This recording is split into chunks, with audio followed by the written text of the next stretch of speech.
Karena mendidik anak dalam Islam memiliki tata cara dan aturan tersendiri. Di dalam Islam, anak memiliki kedudukan tersendiri yang harus kita jadikan pegangan dalam cara mendidik anak. Dalam Islam harus dengan petunjuk Allah, yaitu Al-Quran. Karena Al-Quran tidak hanya membahas tentang bagaimana kewajiban anak kepada orang tuanya,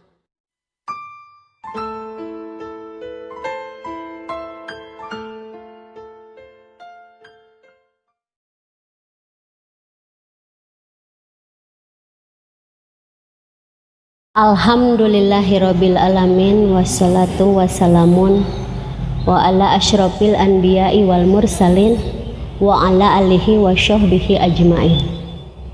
Asyhadu an la ilaha illallah wa asyhadu anna Muhammadan abduhu wa rasuluhu allazi la nabiyya ba'da amma ba'du. Ayyuhal hadirun, ittaqullaha haqqa tuqatih wa la tamutunna illa wa antum muslimun. Qala Allahu ta'ala fil Qur'anil Karim, a'udzu billahi minasyaitonir rajim. Rabbana hab lana min azwajina wa dzurriyyatina qurrata a'yun waj'alna lil muttaqina imama. Alhamdulillah, kita bersyukur kepada Allah Subhanahu wa taala dapat dipertemukan kembali kesempatan yang berbahagia ini bersama dalam kebersamaan saya dan pemirsa Al-Mumtasa. Merujuk kepada pertanyaan yang ditujukan kepada admin Al-Mumtasa tentang bagaimana cara mendidik anak agar anak menjadi soleh dan solehah. Insya Allah pada kesempatan ini akan saya coba jawab. Di sini ada 4 tahapan menuju menjadi anak yang soleh dan solehah. Tahap yang pertama, sebelum menikah. Di tahap ini adalah tahap pencarian pasangan yang harus benar-benar soleh, yang akan menularkan kesolehannya kelak kepada anak dan keturunannya. Tahap kedua, tahap setelah menikah. Nah, di sini barulah kita menghadapi berbagai macam permasalahan, baik itu segi ekonomi, segi sosial, dan lain sebagainya. Di tahap ketiga, tahap masa kehamilan. Di dalam rahim istri kita akan tumbuh janin yang akan kelak menjadi anak yang penuh harapan bagi orang tuanya. Tahap keempat yaitu tahap kelahiran dan masa tumbuh kembang anak. Dalam tahap ini kita selaku orang tua harus sudah memiliki cara atau pola untuk mendidik anak. Konsep seperti apa yang akan kita terapkan kepada anak-anak kita kelak. Karena mendidik anak dalam Islam memiliki tata cara dan aturan tersendiri. Di dalam Islam, anak memiliki kedudukan tersendiri yang harus kita jadikan pegangan dalam cara mendidik anak. Dalam Islam harus dengan petunjuk Allah, yaitu Al-Quran.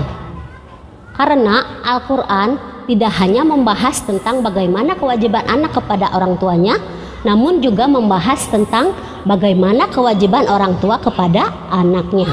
Berikut adalah pandangan Al-Quran tentang anak yang perlu kita ketahui dalam mendidik anak. Di sini ada 4 poin.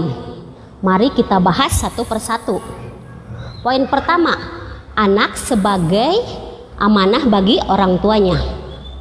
Sesungguhnya anak-anak bukanlah milik kita, tapi mereka adalah titipan dari Allah kepada kita.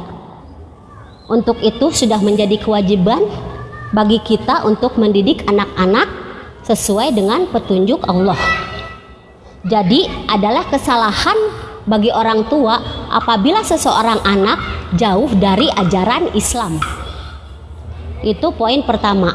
Sekarang poin kedua, anak sebagai generasi penerus. Anak adalah harapan di masa depan. Merekalah yang akan menjadi pengaman dan pelopor masa depan agama dan bangsa. Jadi wajib bagi kita mendidik mereka untuk menjadi generasi tangguh di masa depan. Lebih jauh Allah memerintahkan kita kepada orang tuanya agar menjauhkan mereka dari api neraka. Seperti yang tertera dalam Quran surat At-Tahrim ayat ke-6. A'udzubillahi minasyaitonirrajim. Ya ayyuhallazina amanu qu anfusikum wa ahlikum naro. Wahai orang-orang yang beriman, peliharalah dirimu beserta keluargamu jauh dari siksa api neraka. Masuk kepada poin yang ketiga. Anak adalah tabungan amal kita di akhirat. Seperti telah kita ketahui bahwa Nabi Muhammad SAW bersabda, jika seseorang anak Adam meninggal dunia, maka terputuslah semua amalnya, kecuali 3 perkara, yaitu sedekah jariah, ilmu yang bermanfaat, anak yang soleh. Doa anak yang soleh merupakan amalan yang pahalanya akan terus mengalir hingga hari perhitungan kelak. Jadi mendidik anak sesuai perintah Allah tetaplah merupakan keuntungan bagi kita sebagai orang tuanya. Poin keempat, anak adalah penghibur dan perhiasan dunia bagi orang tuanya. Anak adalah perhiasan bagi orang tuanya. Di satu sisi, ia akan menjadi penghibur kita dikala kita lelah dan kesusahan melanda. Namun di satu sisi, ia juga dapat menggelincirkan kita jauh dari jalan Allah. Na'udzubillahi min dzalik. Nah, berdasarkan pemahaman akan kedudukan anak dalam Al-Quran di atas tadi, maka ada 3 kewajiban bagi orang tua untuk mendidik anak. 3 kewajiban ini: 1. Memberikan dasar hubungan harmonis dengan Allah Subhanahu wa Ta'ala yang disebut dengan hablum minallah. Sebagai orang tua, kita harus dapat mengenalkan kepada anak-anak kita siapa Allah dan kenapa kita wajib taat kepadanya. Ketaatan itu tidak hanya karena Allah adalah pemilik dan pencipta kita, namun karena dengan taat kepadanya hidup kita akan lebih baik dan bahagia. Dengan memberikan dasar sedemikian, maka anak akan menganggap Allah sebagai zat yang memang dibutuhkan keberadaannya. Hal inilah yang harus kita jadikan asuh yang tepat bagi anak-anak kita. Salah satu cara untuk memberikan pengertian tentang hablum minallah yaitu dengan cara kita mengajarkan sholat semenjak kecil kepada anak-anak kita, dan kemudian memberikan pengertian tentang bagaimana atau mengapa kita harus sholat, apa manfaat dari sholat, dan seterusnya. Sekarang kewajiban mendidik anak yang kedua, memberikan dasar hubungan yang harmonis dengan orang-orang di sekelilingnya, atau yang disebut dengan hablum minanas. Dalam Islam, hubungan dengan manusia, hablum minanas, itu tidak kalah penting dengan hubungan manusia dengan Allah atau hablum minallah. Jadi, wajib bagi kita mengajarkan tata cara pergaulan yang baik dengan sesama dan dilandasi rasa saling hormat menghormati. Itu poin yang atau kewajiban yang kedua.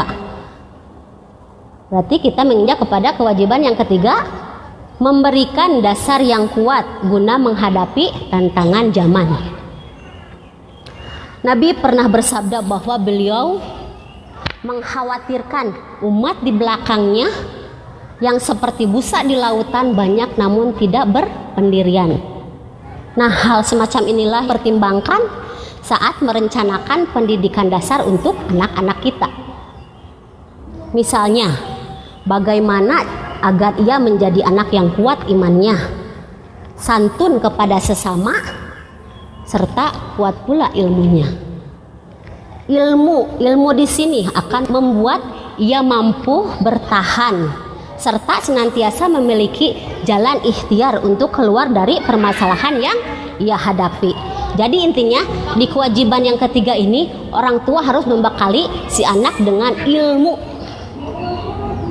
Nah, mari para orang tua kita koreksi kembali, apakah telah benar langkah yang kita ambil dalam mendidik anak kita di rumah? Nah, kepada para orang tua, mari kita koreksi. Jika masih ada yang kurang, mari kita lengkapi.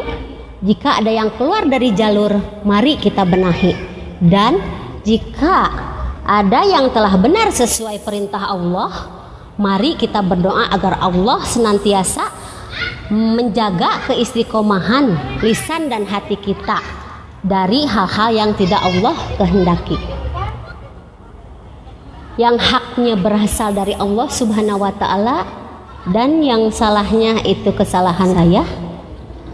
Pesan untuk pemirsa Al-Muntasa yang dirahmati Allah, ayo kita belajar dan belajar.